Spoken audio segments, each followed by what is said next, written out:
ಜೈ ಶ್ರೀರಾಮ್.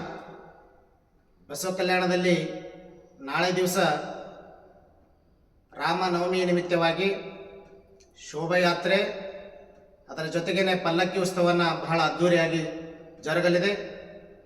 ಈ ಎಲ್ಲ ಕಾರ್ಯಕ್ರಮಕ್ಕೆ ಎಲ್ಲ ಸಂಘ ಸಂಸ್ಥೆಯ ಸಮಸ್ತ ಸದ್ಭಕ್ತಾದಿಗಳು ಈ ಶೋಭಾಯಾತ್ರೆಯಲ್ಲಿ ಪಾಲ್ಗೊಂಡು ಮರ್ಯಾದಾ ಪುರುಷೋತ್ತಮರಾಗಿರುವಂತಹ ಶ್ರೀರಾಮನ ಅದ್ಧೂರಿಯಾಗಿ ಮೆರವಣಿಗೆ ಬಸವ ಕಲ್ಯಾಣ ಮಹಾನಗರದಲ್ಲಿ ಜರುಗಲಿದ್ದು, ಈ ಎಲ್ಲ ಕಾರ್ಯಕ್ರಮಕ್ಕೆ ಶ್ರೀರಾಮನ ಸಮಸ್ತ ಸದ್ಭಕ್ತಾದಿಗಳು ಹೆಚ್ಚಿನ ಸಂಖ್ಯೆಯಲ್ಲಿ ಆಗಮಿಸಿ ಆ ರಾಮ ನವಮಿ ನಿಮಿತ್ತವಾಗಿ ಉತ್ಸವವನ್ನು ನಾವು ನೀವೆಲ್ಲರೂ ಕೂಡ ಅದ್ಭುತವಾಗಿ ವೈಭವದಿಂದ ಸಡಗರ ಸಂಭ್ರಮದಿಂದ ನಾವು ನೀವೆಲ್ಲರೂ ಕೂಡ ಮಾಡೋಣ ಅಂತಕ್ಕಂಥ ಮಾತನ್ನು ಹೇಳ್ತಾ, ತಾವು ಬನ್ನಿ, ತಮ್ಮವರನ್ನು ಕರೆದುಕೊಂಡು ಬನ್ನಿ.